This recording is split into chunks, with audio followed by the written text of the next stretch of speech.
It seems like I've worked my whole life to make my wife happy, and it's been a waste of time. It really hurts a guy to realize that all his efforts and intentions were in vain. After 23 years of marriage, I now realize that I didn't know the mother of my children. She always wanted something better. No matter how hard I worked, it was never enough. She made me feel like I was a good provider, and I always felt good about being able to give her something. But she always wanted more. Sharon and I got married right after I graduated from high school. Sharon had dark hair and wore it short. She was pretty and had a great figure. Our sex life had always been good, until recently, and I had no reason to doubt her fidelity. I started out as an engine rebuilder, and today I'm a heavy equipment mechanic. I make damn good money, or at least I think I do. Our early life was pretty typical. Our first house was small, and when the kids came along, we switched twice. Now the 2 children are gone. Our daughter Sarah got married, and our son John joined the Air Force. The house was now bigger than we needed, but she still didn't seem happy. My parents had both died in an automobile accident many years before. When the kids left, Sharon said she needed something to do, and of course that's where the trouble started. She took a job with a real estate management firm. Except for a few secretarial-type employees, it was basically a one-man firm, Glenn Sebastian, her boss. Of course, I met the guy. I didn't like him, and he ended up having an affair with my wife, even though he was married. It was at that point that I just decided to give up. What was the purpose of continuing? My kids were grown and my wife was cheating on me. I made one last attempt. Sharon, since the kids are gone, I'd like to sell the house and move to Florida. How would you feel about that? I can get a job there, and we can live the good life under the warm Florida sun. I'm going to pretend I didn't hear that. She didn't even look up from the morning paper. Our conversations were becoming less and less civilized every day. Of course, the problem was me. I'm not good with words, and I can't convince anyone of anything because I simply don't have the language skills necessary to do so. Sharon put up with it because she was used to it. Glenn Sebastian was the complete opposite. He always knew what words to say and how to say them. It was easy to see how he got my wife into his bed. I guess what I'm trying to say, Sharon, is that I wish I could get you away from Glenn Sebastian so I could get my life back. Charlie, Glenn is not going to disappear, and we have nothing to go back to. I'm going to keep working, and you're going to keep working, and we're not moving anywhere. End of discussion. Although I had evidence of the affair, I never mentioned it to Sharon. She went about her daily business thinking I was too dumb to realize what was going on. With $2,000 from my fishing boat fund, I got the detective's report and pictures of everything that was going on. Sharon was still reading the paper when I left for work. I quit my job that day. Sharon and I had a lot of fun when we first got married. We went fishing together, and I went to a few concerts to please her. We did little things to make each other happy. Having kids made our lives more complicated, but we still always found time to entertain ourselves. As the kids got older, I seemed to work harder. I think that's when we started to drift apart. I wanted to save for our retirement. Sharon wanted to enjoy the good life. She insisted on driving a BMW, which I felt we couldn't afford. It was easier for her to get it than to argue about it. No matter how hard I tried, I still couldn't keep her away from Glenn Sebastian's bed. I loved her, but I didn't like the way she treated me, so I gave up. Seymour Schlump, my favorite lawyer, got the next $2,000 from my yacht fund. I gave him the detective's report and the photographs. I signed some blank forms, attached a power of attorney for real estate, and told him to serve the divorce papers the following Monday. Today was Sharon and Glenn's motel day. They went to the same motel, same room, same time, same days of the week. What Sharon found exciting about that was beyond my comprehension. They usually checked in around 11 and left at 2. I still had a few hours to get ready. Sebastian's holding company had many small buildings they rented out, but the main income came from 2 old warehouses. Glenn had purchased them for pennies when the previous owners refused to bring the buildings up to code. No one worked in the warehouses. They were just used to store goods and the like for various local businesses. I was willing to bet that Glenn hadn't even put in a fire alarm system. I spent 30 minutes in each warehouse, setting up the equipment, and then headed to the bank. I cleared out the savings account, the current account, and the money market account. After canceling the credit cards, I took all the money and put it in the locker at the bus station. It was time to spring into action. It was a simple plan to commit mass destruction and go to jail. I didn't see how anything could go wrong. I pulled into the parking lot of the Desca Motel just as the fire trucks were speeding down the street. There were two major warehouse fires on the other side of town, and all the fire departments were responding. Sharon's BMW was parked right next to Glenn's Mercedes. I parked my F-150 in the back of the lot and pulled the tools of my new trade out of the trunk: an emergency glass hammer, an aluminum baseball bat, and a pair of pliers. Precision and timing were important. At any moment, Glenn could get a call that there was a fire in his warehouses. I had to hurry. I set fire to a towel that I soaked in gasoline and stuffed in the gas tank of my car. I had to run as fast as I could because it only took a few seconds for the Ford to burst into flames. It wasn't a loud explosion like in the movies, but something like a muffled whoosh. It seems strange to destroy your own car, but I didn't need it anymore. It took less than a minute to cut the valve stems off 8 tires. I took my time and went around each car, smashing every window with an emergency hammer. This worked well. The only problem was that Glenn's car alarm went off on the first impact. Before he realized what was happening, I started hitting the BMW with a baseball bat. For starters, every panel was smashed pretty good. The hotel staff and a few people staying there were in the parking lot by this time, and it seemed like everyone had a cell phone pressed to their ear. I was standing on top of the Mercedes when Glenn finally came out of the room, pulling up his pants. He shouted something to me, but I couldn't make out what he was saying. I think he wanted me to stop pounding on the roof of his car, but I wasn't sure. I went back to the BMW and started beating him some more when the police finally arrived. Fire trucks were all over the city at the scene of a massive double warehouse fire, so they just had to leave my poor car burning to the ground. As the cops were putting me in the patrol car, I saw Sharon looking out the motel room window. I was processed, printed, and photographed within an hour. The photographer was pissed because I refused to remove the smug grin from my face. It was nice to finally sit in my camera and relax. Since I had pleaded guilty to everything that had happened at the motel, there was no need for any lengthy courtroom drama like on TV. They mentioned something about the warehouses a few times. I told them I didn't know anything about it, and they soon stopped it. I'm sure they would have put it all together later, but right now they didn't have good communication. Once word spread around the station about what I had done and why I had done it, things seemed to get a little more comfortable. The next morning, Sharon was there with my bail. There was no money in the account, so the only place she could get it was from Glenn or take out a second mortgage. I was pretty sure Glenn didn't want to contribute 10% of the $400,000. I could see Sharon through the glass partitions behind the cash register. She looked genuinely pissed off. I knew she knew the accounts had been cleaned out. I got my watch, wallet, lanyards, and money back. I was afraid to go out through the lobby, so I asked one of the security guards if there was another way out to avoid my hostile wife. He chuckled slightly, took me to the fire exit, held the door alarm switch with his baton, and let me out into the alley. Free at last, free at last. Taking cash out of the locker, I bought a bus ticket to Chicago. I didn't have a seat in mind, but there was an express bus going there. I had plenty of time to think as I watched the farmland float by outside the window. I was much worse off now than before, but my cheating wife no longer humiliated me. With my lifestyle, I had enough cash to last me for a couple years, but I knew that eventually I would have to find some kind of job to keep from going insane. I had no idea what I was going to do with income taxes and Social Security. I didn't even know how I was going to get my driver's license, and I knew I would have to do it sooner or later. After Chicago, I took some smaller routes that seemed to stop in every small town in the Midwest.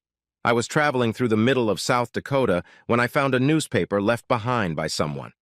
I was insanely bored, so I started reading every line in the paper. When I came across the ads, I found myself reading the same ad 4 times. Heavy farm equipment mechanic required, accommodation on a permanent basis, housing, food, and salary depend on experience, contact Leroy Sammer. I had never even heard of Mitchell, South Dakota. Even though it was late summer, it was cold. The sky was gray and the ground wasn't much more inviting. It looked like the perfect place to wallow in your misery. The Fairfax Equipment Repair Shop was housed in a large steel warehouse-type building that resembled an airplane hangar. The sliding doors were actually large enough to bring in the largest farm equipment. I never found out where the name came from, I think from the previous owner. I had no problem getting a job. The living quarters were on the top floor of the maintenance building. It was austere and not at all homey and cozy. The pay was low for this kind of work, and the mention of boarding meant that the room had a kitchenette. The best part of it all was my new roommate, Jorge. Jorge Toledo was born in El Paso, so he wasn't illegal. He was a little older than me, but we had the same build and looks. He wore his long hair gathered in a ponytail, and he had a big mustache that hung down at the ends like Pancho Villa. I was clean-shaven with a short haircut and wearing glasses. I liked Jorge as soon as I saw him. Jorge worked in hydraulics and mechanics, and he was looking forward to hiring a machinist like me. It was the perfect team. He also had a Mazda truck that I hadn't seen in years. I think they stopped making them in the 70s, but this one was still going, having driven over 300,000 kilometers. After a few weeks, I got settled in and was enjoying my new life. We were both bad cooks, so we spent a lot of time eating out, mostly fast food and junk in diners. Jorge was an alcoholic. Leroy was not a strict supervisor. We could come and go as we pleased and watch the work get done. Leroy handled all the money and customer contacts, so all Jorge and I had to do was fix broken equipment. We enjoyed going to interstate truck stops and having breakfast late at night. Life was good. 4 months went by. I was coming back from a delivery, and Leroy and Jorge were waiting in the parking lot. They both kind of laughed as I parked the delivery car. What the hell was so funny about that? I tried to put a serious spin on the situation. Well, we had a visitor today. A private investigator from Philly was looking for Charlie Terrell. Leroy seemed to be enjoying himself. Although Jorge and I were quite close, our relationship with Leroy was kept on a professional level. We were all close in spirit, but Leroy made a great effort not to get too friendly with the employees. It was easier for him to flick the whip if he kept his distance. Oh shit, I was afraid this was going to happen. Was it from my wife or the bail bond company? He never said. Didn't say how he tracked you down here either. Well, I guess I better move on. Where is he now? Jorge started laughing, and Leroy's giggling seemed to spur him on. Jorge was drunk again. What the hell is going on? What was so funny about this? George couldn't take it anymore. Leroy told the guy, "I'm Charlie Terrell." The guy looked at the picture and shook his head. We talked for a while, and I told him I was illegal and had bought a social security number and driver's license from a guy in Denver. He got really pissed off, but the idiot never asked to see ID. After about 20 minutes, he got in his car and drove off. You guys make a good team. It's nice just to be around you. Leroy was still chuckling as he walked back to his office. It was getting colder. Most of the work was now maintenance rather than repairs. There was no rush, and we could work at a good pace. The nights were getting longer and colder. The days were gray and depressing. I liked that. Jorge started drinking more. That weekend, I had a break. When Jorge and I walked into the bar at the Four Corners truck stop, I noticed a cell phone on the seat. Normally, I would have just turned to the waitress and gone on my way, but today I had a different idea. I told Jorge to order for me and walked out. I decided to call Sarah first. Dad? What the hell are you doing in Tulsa? I thought I should call you and let you know everything is okay. That's great. We were worried and Mom's freaking out. What brought all this on? Did everyone say you were crazy? What did your mother tell you? Just that you were unhappy with her job, and when she refused to quit, you freaked out and wrecked her car and her boss's car. That's it? That's all she told you? Yeah. After she posted bail, she said you just disappeared. She hired a detective, but he couldn't find you. I think it cost her a lot of money. Next time you see her, ask for a more detailed explanation. She owes you. She's not telling the whole story. What are you doing in Tulsa? Caller ID says Tulsa. I'm not in Tulsa, but I think the guy who lets me use his phone must be from there. Next time you talk to John, let him know it's okay. How's your mom doing? You mean besides being cranky and bitter, she lost her house after you refused to bail her out and she had to move into a mobile home on the highway. The insurance company refused to pay for the damage to her car, so she had to buy a car on a lot that financed itself. BMW's finance company is still demanding payment for the car. She works at a Waffle House near the airport and has to work extra shifts to make ends meet. Every time I talk to her, she curses you to high heaven. Mom's not happy. Well, at least there's some good news. Dad, you're sick. Are you going to tell me what's going on? No, don't tell your mom I called. If you want to know more about what's going on, you'll have to find out from her. I think I understand. Call again when you get a chance. I love you. I love you too, and I'm sorry I can't see you. Bye, bye. I figured I had a few more minutes until my food arrived, so I called Seymour. Seymour, it's Charlie Terrell. What's going on? Oh, damn it, Charlie. You're in a world of shit. You're wanted by the bail bond company. You're wanted by the cops and your wife. Wow, it's nice to be wanted, Seymour. How's my divorce coming? It's all set. Sharon grumbled a little bit, but she finally signed the papers. It'll be final in about 3 weeks, barring any complications. By the way, you don't have a house anymore.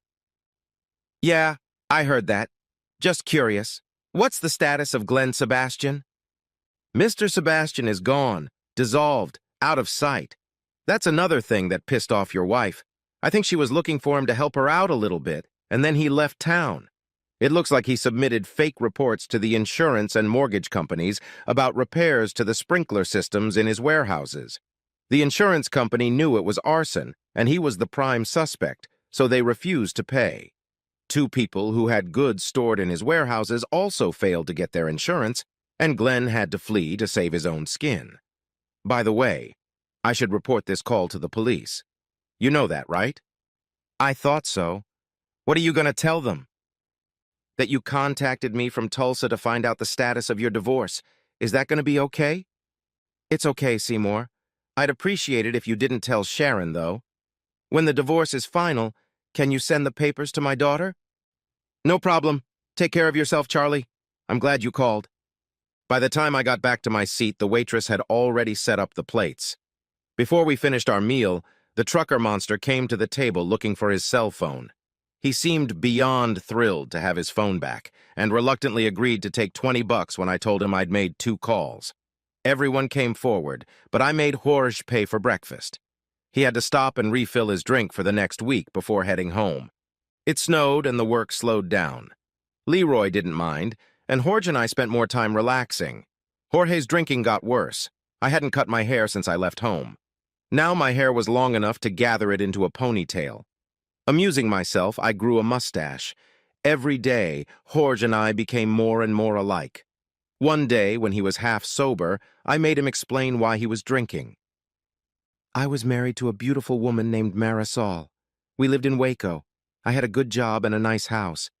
One day, Marisol came home and found me in bed with her sister. I hated her sister and never understood why I even wanted to have sex with her, but I did. Marisol threatened to strip me of my manhood if I didn't leave immediately.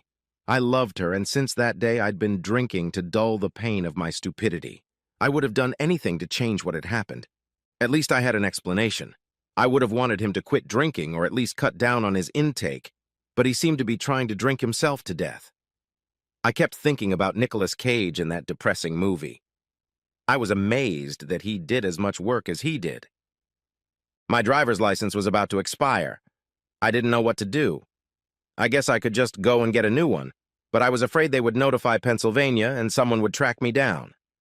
Jorge had a South Dakota state license, which was also up for renewal. After endless hours of drunken debate, we decided that I would go and renew Jorge's license with my picture and signature. Jorge said he didn't want to drive anymore, no way. We decided that if I took off my glasses and combed my hair properly, I could make it work. I didn't think at all about what kind of trouble I would be in if I got caught. By the end of the week, I was Jorge Toledo, and I had my driver's license to prove it. Jorge said I should also start using his Social Security number. He wasn't hiding from the law, just from an angry wife who probably wasn't even looking for him. Jorge started drinking more and half the time was unable to work. Leroy knew what was going on, but chose to kindly ignore it. Finally, about 2 months later, just as spring began, Jorge passed away in his sleep. He was only 45 years old. Leroy notified the authorities, and we arranged the cremation that Jorge had requested. What happened next surprised me immensely. When the coroner came for Jorge, Leroy helped him fill out the necessary paperwork. I tried to stay out of the way until they were finished. After the coroner left, Leroy handed me a copy of the death certificate. At the top of the page was the name Charles Raymond Terrell. 3 days later, Leroy and I scattered his ashes in the wind. Since Jorge was not wanted by the INS or the law, I had a lot of options open to me. Leroy was busy finding a replacement before we got too busy. I decided it would be safe to get a credit card. I couldn't justify buying my own cell phone. Leroy bought several to use at work to replace the old CB radios, and they had unlimited time and distance. I traded in the Mazda for a Ford Ranger. It was time to call Sarah before she got the bad news of my passing. "Dad, you're in South Dakota." "Isn't caller ID great? Don't tell your mother." "No way. I finally got her to admit why you left. I have no sympathy for her at all. By the way, the divorce papers came through last month. You're officially free." "Unfortunately, I'm also officially dead." What the hell does that mean? One of the guys at work died, and the coroner put my name on the death certificate. You'll probably be notified soon, so feign surprise and displeasure, but don't get too upset about it. It's okay to notify John, but please not your mother. Oh, wow. That's weird. I don't know how you pulled it off, but I guess congratulations. No one else has to know about this. I hope the police and your mother stop looking for me. I've been cremated and my ashes scattered to the four winds, so no funeral or services are required. I think at a time like this, it's a good thing Grandma and Grandpa are dead. Sorry, I didn't have insurance for you. Don't worry about the insurance. We're fine and John's fine. He just got promoted again, and he's also back on the roster for another tour. Do you have a new name, or is it better if I don't know it? Let's just say your father is now a Mexican-American and leave it at that. Daddy, can Eric and I come and see you? I'm pregnant, and I'd really like to be with you. I know it's not good for you to come home, but can we come over there? We have a new Subaru Outback, and Eric is dying to take a road trip. Let me think about it, and I'll get back to you next week. I don't see why not, but I don't have a place for you to stay. I live in a garage. I'm sure there are motels nearby. I'll be waiting for your call. Don't forget. I found a small motel nearby and notified Sarah. They'll be here in a week. Leroy still hasn't found a replacement for Jorge. I had breakfast alone again that evening, and it was nowhere near as pleasant as it had been with my old friend. I thought about him on the way back to the garage and how sad he was when he died. I hated the thought of dying alone like that. Leroy was waiting for me when I pulled up. He had a smug smirk on his face that meant he had a surprise for me. I wasn't eager to find out what it was. You have a visitor. Who the hell would visit me? Surprise. It's your wife. The earth stopped, not because I was ecstatic, but because I was dreading the coming moment. All the effort and all the trouble was for nothing. There was no way in hell that bitch could find me, and yet she did. I slowly made my way towards the workshop while Leroy grinned from ear to ear. What the hell was so funny? I crossed the floor and went up the stairs. Without hesitating, I opened the door and stepped inside. Who the hell are you? Standing in front of me was the most beautiful girl I had ever seen. Long black hair and dark eyes emphasized her Hispanic features. Although she was well into her 30s, her body was 10 years younger. Her question caught me off guard, and I quickly realized why Leroy found it so amusing. Marisol had finally found Jorge, the man she'd kicked out 2 years ago, but never seemed to forget. You're not Jorge. Who the hell are you? Why did that nasty man send me here and tell me Jorge would be here soon? I took a chair and gestured for her to sit down. As she sat down, her eyes stayed fixed on mine, as if she didn't trust me. Do you want something to drink? No. Just tell me what's going on. For the next hour, I tried to explain to Marisol how much Jorge loved her and how much he cared about what he had done to her. In the course of the story, I also had to explain how I ended up using his name and why. There was still some alcohol left that Jorge hadn't finished, so we decided to help him out. I don't know if we memorialized Jorge's death or our suffering. She spent the night at our house, and the next day we drove to an open place where Leroy and I scattered the ashes. Later that day, she went home without the prize she had hoped to receive. She forgave his cheating, but had no way of letting him know until I opened a credit card account. I grieved her loss. I think in the final storybook ending, Marisol and I made wild, passionate love, but sadly, that was real life. Next week, Sarah is coming to visit. At least I have something to look forward to.